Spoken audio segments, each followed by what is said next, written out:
మనము ఆయుర్వేదం ద్వారా రోగ నిరోధక శక్తిని పెంచుకునేటువంటి ఉపాయాల గురించి, చిట్కాల గురించి ఈరోజు మనం తెలుసుకుందాం. ఆయుర్వేదంలో ఏం చెప్పారంటే స్వాస్థ్య స్వాస్థ్య రక్షణం, అతురస్య వికార ప్రశమనం. ఆల్రెడీ మనం మొదటి భాగంలో తెలుసుకున్నాం. స్వాస్థ్య స్వాస్థ్య రక్షణం అంటే ఎవరైతే ఆల్రెడీ అంటే నేను ఆరోగ్యంగా ఉండాలి, నేను ఇంకా అంటే నా యొక్క ఆరోగ్యం బలంగా ఉండాలి అని అనుకుంటారో వాళ్ళకు మెయింటెనెన్స్ గురించి చెప్తుంది ఆయుర్వేదం. Half of the part. లేదా ఇన్ కేస్ ఆఫ్ రోగ అతురస్య రోగ వికార ప్రశమనం అంటే ఆల్రెడీ ఎవరైనా డిసీజ్ ఉన్నారనుకోండి, వాళ్ళకి ఆ డిసీజ్ను బయటికి తీసుకొచ్చేటట్టుగా చేస్తుంది. మనము ఈ రోగ నిరోధక శక్తిని ఆయుర్వేదం ద్వారా పెంచుకొని మనము ఈ కరోనా లాంటి వైరస్ల గురించి భయపడకుండా ఎలా మనం బ్రతకాలి, ఎలా జీవించాలి, ఎలా బయటికి రావాలి. ఇది ఎవ్రీడే ఇక్కడ ఏం చెప్తారంటే దినచర్య, ఋతుచర్య, ఆజీవనచర్య. దినచర్య అంటే ఆ బ్రాహ్మీ ముహూర్తే ఉత్తిష్టేత్ జీర్ణాన్ని నిరూపయన్ అంటారు. అంటే బ్రహ్మముహూర్తంలో లేవాలని చెప్తున్నారు. అంటే దాదాపు 4:30 లోపు లేవాలి యాక్చువల్గా అందరూ. కానీ ఇప్పుడు ఎట్లాగో లాక్డౌన్లోనే ఉన్నాం కదా, మనం ఈజీగా లేవచ్చు, అది పెద్ద సమస్య కాదు. ఎట్లాగో కొంతమందిని వదిలేద్దాం, నైట్ వర్క్ చేసేవాళ్ళు, వర్క్ ఫ్రమ్ హోమ్ వాళ్ళు, వాళ్ళని వదిలేస్తే మ్యాక్సిమం పీపుల్ 99% ఆఫ్ పీపుల్ ఇప్పుడు అందరు ఇంట్లోనే ఉంటున్నాం. కాబట్టి నేను ఒక ప్లాన్ చెప్తాను, అది 3:30 4:30 కనుక మనం లేవగలిగితే మన లైఫ్ను మంచి హాయిగా డిజైన్ చేసుకోవచ్చు. ఆయుర్వేదంలో ఏం చెప్తారంటే రాత్రి పూట తిన్నది కనుక అరగనప్పుడు పొద్దున లేవద్దు అని చెప్తుంది. బ్రాహ్మీ ముహూర్తే ఉత్తిష్టేత్ అంటే లేవండి. జీర్ణాన్ని నిరూపయన్, జీర్ణమైందా లేదా జీర్ణం కాలేదా రాత్రి తిన్నది అది చూసుకొని లేవమంటుంది. అంటే ఒకవేళ ఇన్ కేస్ ఆఫ్ రాత్రిపూట తిన్నది కనుక జీర్ణం కాలేదనుకోండి, మీరు లేవద్దు, హాయిగా పడుకోండి శుభ్రంగా. మరి రాత్రిపూట అంతగానం జీర్ణం కాకుండా చేసే పని ఏముంటుంది, ఎప్పుడో ఒకసారి కదా, రోజు కాదు కదా. అట్లా మనం ఒకసారి తెలుసుకుందాం. రాత్రిపూట కూడా ఏమి తింటే బెస్ట్ నేను చెప్తాను రానున్న రోజులలో. ఇప్పుడు ఏం చేద్దామంటే ఈ రోగ నిరోధక శక్తిని పెంచాలంటే ఫస్ట్ ఉదయం లేవగానే కొద్దిసేపు కూర్చోండి, ఒక 2 minutes. వెంటనే లేవకండి, 2-3 minutes కూర్చోండి.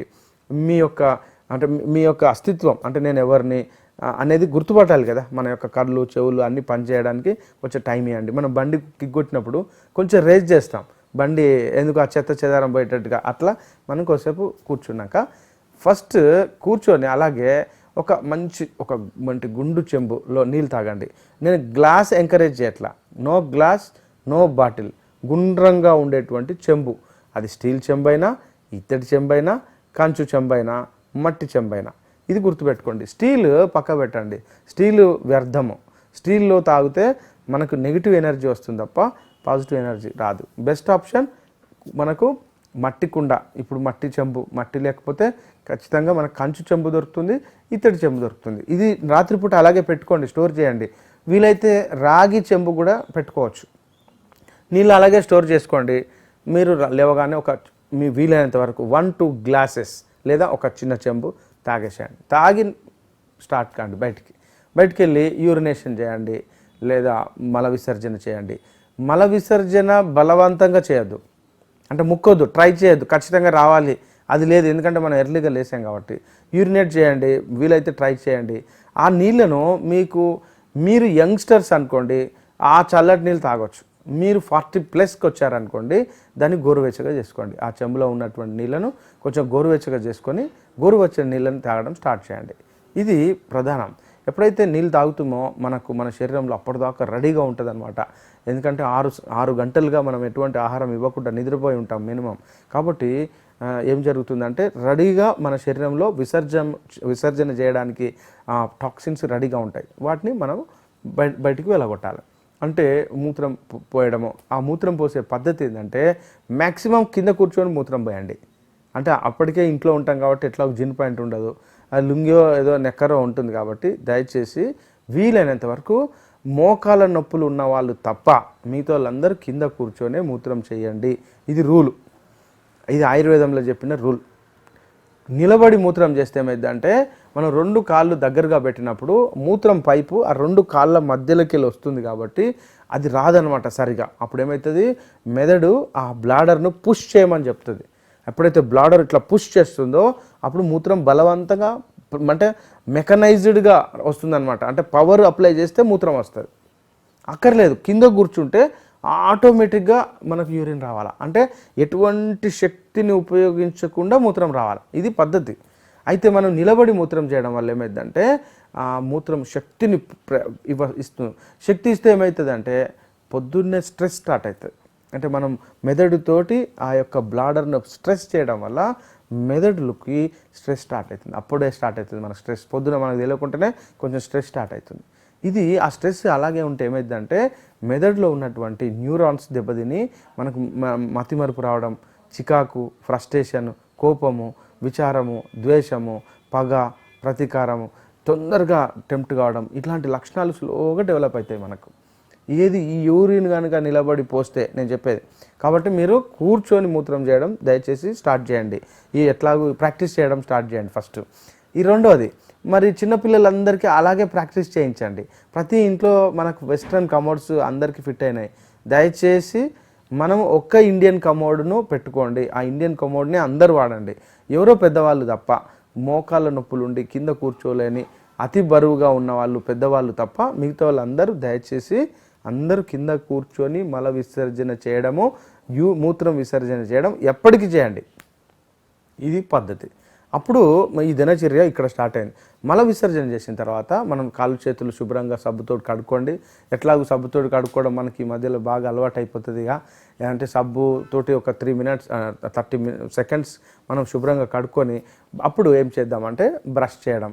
ఈ బ్రష్ చేసేటువంటి పద్ధతి ఏంటంటే నేను చెప్పేది ఆయుర్వేదంలో ఏం చెప్తారంటే పళ్ళ పొడే వాడాలి. ఇది మోస్ట్ ఇంపార్టెంట్. 99.99% ఆఫ్ పీపుల్ పళ్ళ పొడే వాడాలి. పళ్ళ పొడిలో ఉన్నటువంటి స్పెషాలిటీ ఏంటంటే ఆయుర్వేద పళ్ళ పొడిలో చాలా గొప్ప లక్షణాలు ఉంటాయి. ఒకటి, చేదుగా ఉంటుంది. ఇది ఇంపార్టెంట్. అంటే ఖచ్చితంగా చేదుగా ఉండాలి, వగరుగా ఉండాలి, కారంగా ఉండాలి, ఉప్పగా ఉండాలి. అంటే మనకు 6 రుచులు అంటాం. 6 రుచులల్లో ఒక రుచి అసలే ఉండకూడదు. అది స్వీట్. అంటే పొద్దున్నే స్వీట్ తినొద్దు. ఎందుకంటే మన శరీరంలో కఫము బాగా సంచయం చెంది ఉంటుంది. అంటే బాగా ఇరుక్కొని జామ్ అయి ఉంటుంది అన్నట్టు. అంటే కండ్లు, తర్వాత ముక్కు రంధ్రాలు లోపల, చెవి రంధ్రాలు లోపల, ఈ యొక్క బయట భాగము, లోపల భాగం. దీన్ని సప్తపది అంటారు. అంటే 7 మార్గాల రాస్తా. ఇప్పుడు చౌరాస్తా అంటారు. అంటే 4 రోడ్లు కలిస్తే చౌరాస్తా. ఇది 7 రాస్తా. ఈ 7 రాస్తాలు ఇక్కడ ఉంటాయి. దీన్ని క్లీన్ చేయాలి. క్లీన్ చేయాలంటే రాదనమాట. అప్పుడు ఏం చేయాలంటే మనము ఈ స్వీటు కాకుండా మిగతా 5 లక్షణాలు ఉన్నటువంటి పళ్ళ పొడిని వాడాలి. పళ్ళ పొడితోటి మీరు బ్రష్ చేస్తారా, చేతితోటి చేస్తారా మీ ఇష్టం. పళ్ళు తోముకొని క్లీన్ చేస్తే ఇదంతా ఆ నంచు బయటకు వస్తుంది. ఎప్పుడైతే అలా బయటకు వస్తుందో అప్పుడు ఈ ఏరియా అంతే అన్ని ఎయిర్వేస్ క్లీన్ అయిపోతాయి. శ్రోతస్సులు అంటాం. శ్రోతస్సులు ఆయుర్వేదంలో వేస్ అనమాట. అన్ని రకాల వేస్ క్లీన్ అయిపోయి ఇక్కడ నంజు అంతా పోయి అప్పుడు మనకు ఆరోగ్యం ఉంటుంది. చాలామంది పొద్దున్న లేవగానే తీయగా ఉన్నటువంటి పేస్ట్ వాడడం వల్ల ఒకటి నష్టం. తీయగా ఉండడం వల్ల మనం పొద్దున్నే తీయగా ఇస్తే కఫం పెరిగిపోద్ది. కఫం పెరిగిపోతే థైరాయిడ్ ప్రాబ్లం వస్తుంది. థైరాయిడ్ ప్రాబ్లం వస్తే మీ అందరికీ తెలుసు, దాన్ని తగ్గించడం చాలా కష్టం అవుతుంది. ఇది మోస్ట్ ఇంపార్టెంట్. మన భారతదేశ ప్రజలందరికీ థైరాయిడ్ రావడానికి ప్రధాన కారణం టూత్ పేస్ట్ వాడడం. ఇది గుర్తుపెట్టుకోండి. కాబట్టి టూత్ పేస్ట్ అంటే ఇంకొకటి సమస్య, మనకు టూత్ పేస్ట్ను నిల్వ ఉంచాలి. నిల్వ ఉంచాలి అంటే దానికి ఏదైనా కెమికల్ కలపాలి కదా. కెమికల్ కలపాలి అంటే పొద్దున్నే కెమికల్ ఎందుకు వాడాలి? టూత్పేస్ట్లో ఉండేటువంటి జెల్స్, జిలటిన్స్ అన్ని కెమికల్స్ కదా. అంటే పొద్దున్న లేవగానే కెమికల్ తోటి మన లైఫ్ని ఎందుకు స్టార్ట్ చేయాలి? ఇది గుర్తుపెట్టుకోండి. కాబట్టి మనం టూత్పేస్ట్ను అవాయిడ్ చేయాలి. ఆవు పేడ యొక్క పిడక, బూడిదను కనుక కలిపినటువంటి టూత్ పౌడర్ కనుక వాడితే మీకు లైఫ్లో ఎటువంటి జబ్బులు రావు. ఇది గుర్తుపెట్టుకోండి. ఇది రెండో స్టెప్. అంటే దినచర్య గురించి నేను చెప్తున్నాను. బయటకు వచ్చినాక మళ్ళీ నోరంతా కడుక్కుంటాం కాబట్టి స్నానం చేయండి. ఎప్పుడైనా స్నానము మనం కింద కూర్చొని చేయాలి. ఒక స్టూల్ తీసుకోండి, చిన్న పీట లాంటిది, సక్లం ముక్లం పెట్టుకోండి. అంటే పద్మాసనం, అర్ధ పద్మాసనం అంటారు. అంటే తెలంగాణ భాషలో సక్లం ముక్లం అంటారు.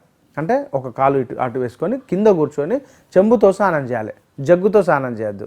గుర్తుపెట్టుకోండి, జగ్గుతో స్నానం చేయొద్దు, చెంబుతో స్నానం చేయాలి, కింద కూర్చొని స్నానం చేయాలి.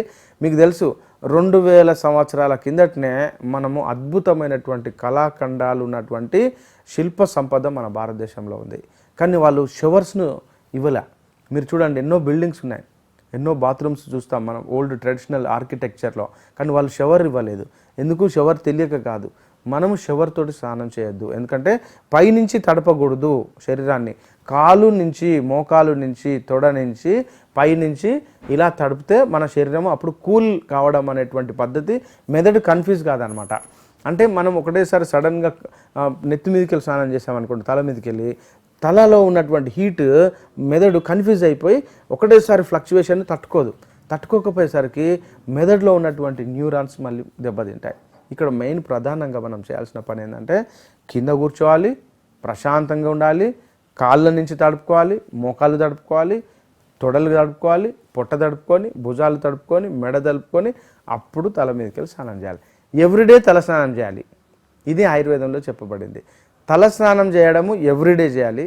ఎవరో ఒకరు ఎక్సెప్షనల్ కేసెస్ తప్ప, రోగులు మరి ఎవరికైనా తలనొప్పి, శిరస్సు వ్యాధులు, సైనసైటిస్ ఉన్నవాళ్ళు, చలికాలము తప్ప ప్రతి ఒక్కరూ ఖచ్చితంగా తల స్నానం చేయాల్సిందే. స్త్రీలు కూడా, అందరికీ ఇప్పటికీ డౌట్ వచ్చి ఉంది, మరి ఈ మెయింటెనెన్స్ ప్రాబ్లం వస్తుంది వాళ్ళ ఇష్టం, కానీ శాస్త్రం మాత్రం తల స్నానం ఖచ్చితంగా చెప్పబడింది. స్నానం అంటేనే తల స్నానం, ఇది ఇంపార్టెంట్. మూడో పాయింట్ ఏంటంటే స్నానంలో మీరు ఎప్పుడు కూడా ఈ యొక్క షవర్ను స్నానం చేయడం కనుక చేస్తే మనకు ఏమైందంటే వాతం పెరుగుతుంది అన్నట్టు మా ఆయుర్వేదంలో చెప్తారు. వాతం పెరగడం వల్ల ఇది ప్రాబ్లం వస్తుంది. కాబట్టి మనము ఇంకా ఎవ్వరు కూడా చల్లటి నీళ్ళ స్నానము అంటే రూమ్ టెంపరేచర్ నీళ్ళ స్నానమే చేయాలి.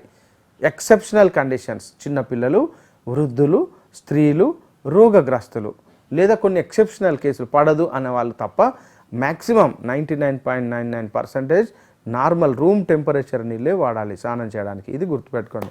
కాబట్టి దయచేసి ఈ యొక్క దినచర్య అనేటువంటి కార్యక్రమంలో భాగంగా మనం స్నానం ఎలా చేయాలి అని మనం ఇప్పుడు తెలుసుకున్నాం. ఈ స్నానం చేసేటువంటి పద్ధతికి రోగ నిరోధక శక్తికి సంబంధం ఉంది. ఇది గుర్తుపెట్టుకోండి. అంటే మనం రోగ నిరోధక శక్తిని ఎలా పెంచుకోవాలనేటువంటి కార్యక్రమంలో నేను ఈరోజు మీకు దినచర్యలో ఎలా స్నానం చేయాలనేటువంటి విషయం చెప్పాను. నెక్స్ట్ రానున్న ఎపిసోడ్లో మీకు మరిన్ని విషయాలతో చెప్తాను. Hare Krishna. Thanks for watching Ratnam Media. For more videos, please do like, share and comment. Don't forget to subscribe.